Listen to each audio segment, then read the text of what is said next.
Olá, que Deus abençoe você, que Deus abençoe a sua família, no nome de Jesus. Mensagens Escolhidas, volume 2, página 159. A unidade é o que, irmãos? Leia comigo. A unidade é o quê? Queremos ser uma igreja forte, sim ou não? Sim. Aonde está a nossa força? Na unidade. Agora escute. Satanás o sabe. Satanás sabe que a força de nossa igreja está na unidade. E emprega toda a sua força para introduzir o quê? Dissensão. Ele deseja ver falta de harmonia entre os membros da igreja de Deus. Deve ser dada maior atenção à questão da união. E aqui eu vou trazer uma reflexão para você. Lembra da igreja Assembleia de Deus de 50 anos atrás? Ela é a mesma hoje? Não. Lembra da igreja Deus e Amor de 50 anos atrás? É a mesma hoje? Presbiteriana é a mesma hoje? Metodista é a mesma hoje? Não. Por que não? Porque são movimentos congregacionalistas. E quando você traz o congregacionalismo, quando você divide as questões financeiras, você vai acabar dividindo as questões doutrinárias. É por isso que não existe mais unidade nessas igrejas, porque surgiram dezenas de ramificações, e cada uma, porque tem independência financeira, caminha pela independência doutrinária. E elas não possuem mais hegemonia doutrinária, não ensinam a mesma coisa. Uma passa a ensinar uma coisa, outra ensina outra, uma já abre mão desse valor, aquela abre do outro. Então, se nós adventistas queremos manter a nossa unidade doutrinária, temos que manter a nossa unidade financeira. E se queremos manter a nossa unidade financeira, nós não podemos flertar com o congregacionalismo. Olha para esse mapa aqui. Ele não está aqui à toa. O vermelho ali é o dízimo que você devolve. E quando você devolve o seu dízimo, 10% vai lá para Brasília, para a divisão sul-americana. 10%.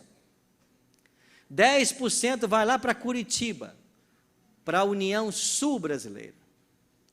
3% vai para o ensino religioso das nossas escolas. 1,5% vai lá para a nossa faculdade no Paraná, para a formação de novos pastores. 2,5% vai para a Rede Novo Tempo de Comunicação, para continuar a produzir os programas que a Novo Tempo produz. 1% vai para os CELS, o Serviço Educacional Lar e Saúde, para a divulgação de nossas literaturas. E 72% ficam no escritório da Rua Gisela 900, a Associação Catarinense. Para que ficam ali 72%? Para manter o corpo ministerial e de obreiros da associação, para produzir estudos bíblicos, para produzir programas, para fazer campanhas evangelísticas. Quarta-feira eu comecei uma campanha lá em Brusque. Alugamos lá por R$20 mil, um auditório, o Pai Sandu, aquele clube Pai Sandu, um auditório para 500 pessoas. Quando começou quarta-feira passada, disseram, pastor, não tem mais cadeira. Eu disse, conversem com a mulher que nos atende aí.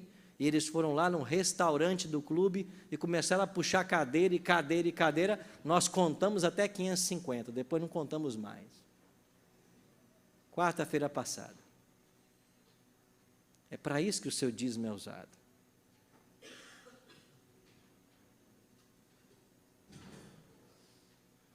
Então a igreja central podia pensar assim, não, nós temos um excelente dízimo. Por que não seguramos aqui esse dízimo para fazer as coisas? Segura, tenta segurar para ver. Se Deus abençoa algum passo de vocês. Deus não abençoa. Porque na palavra já foi dado o modelo. Os nossos pioneiros descobriram isso. E é isso que a igreja pratica. Talvez você não saiba, mas nós temos um país na África que é um dos países mais pobres do mundo. O que a igreja arrecada lá, eu não sei o nome exato, agora eu acho que é Budão, o nome do país. O que a igreja no Budão arrecada lá, dá para manter 8 pastores. O que a igreja lá arrecada em dízimo, dá para manter 8 pastores. Mas quantos pastores eles possuem naquele país? 83. Mas como que se a igreja só pode pagar 8, eles possuem 83? Porque o seu dízimo não ficou aqui. Você talvez pudesse pagar 1, 2, 3, 4 pastores para estar aqui cuidando da igreja central de Florianópolis, mas esse não é o plano de Deus. Porque se você fizer isso, os países pobres nunca serão alcançados. E sabe quando é que o evangelho avança? Quando nós estamos em todos os países. Porque esta igreja tem uma missão mundial e não local. E você participa dessa missão mundial quando você devolve o seu dízimo. E quando você dá a sua oferta. Então, meus amigos, esta é a igreja movida por princípios. Nós não fazemos as coisas que fazemos porque um dia um homem teve uma ideia. Nós fazemos o que fazemos porque a palavra de Deus preconiza o que deve ser feito. Ela nos aponta o caminho que nós devemos seguir. E eu fico pensando, quantas oportunidades Deus nos tem dado para avançarmos com a pregação do Evangelho. Mas o essencial está aqui, ó. A unidade é a força da igreja.